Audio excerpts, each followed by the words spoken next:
It's incredible. I mean, it's unheard of. Nobody can say that they saw something like this coming, because nobody did. I was back at Anfield December of 2014, and they tied Liverpool 2-2. Actually, I think it might have been New Year's Day. They were bottom of the table, and I said, "Oh, they're a good team, but they're so far down, they're going to get relegated." And they had some pieces there.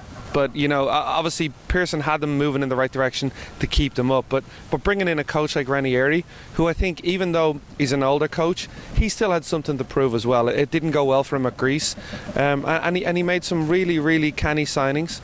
And what they have is they have a core group of players. You see some of the bigger teams maybe have a bigger squad. Not everybody quite knows their role week in, week out. But I think at Leicester they do. Everybody knows their role.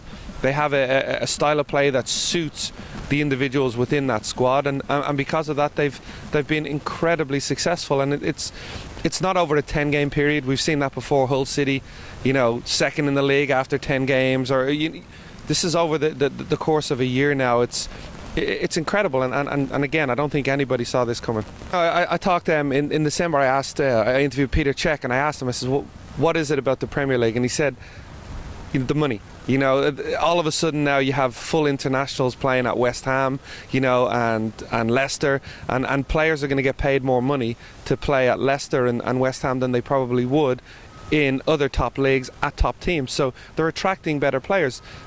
You looked, maybe 5-10 years ago, the player signing for Marseille or Leicester. Marseille is going to get that player, but now all of a sudden Leicester can, pay that player more money, offer him the exposure that the Premier League brings. So I think it's become a much more level playing field. But having said that, it still should be, Chelsea, Arsenal, Manchester United, it should be those teams challenging at the top because they spend more money. So it still doesn't quite explain Leicester being top of the Premier League. I don't see it next year, because all of a sudden it's going to be difficult. In the summer, Kante, big clubs are going to come calling. Mahrez the same, Vardy maybe the same.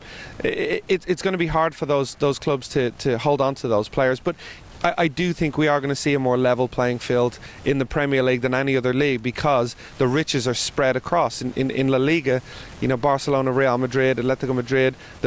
I wouldn't even say Atletico Madrid. I think they've bucked the trend in Spain a little bit as well. But I think in England, Leicester, West Ham, those kind of clubs can all of a sudden compete for big name players throughout Europe. Bring in the likes of Payet, bring in Mahrez. So I think we're going to see a more level playing field. But I think more times than not, we're still going to see one of those traditional bigger clubs win the Premier League.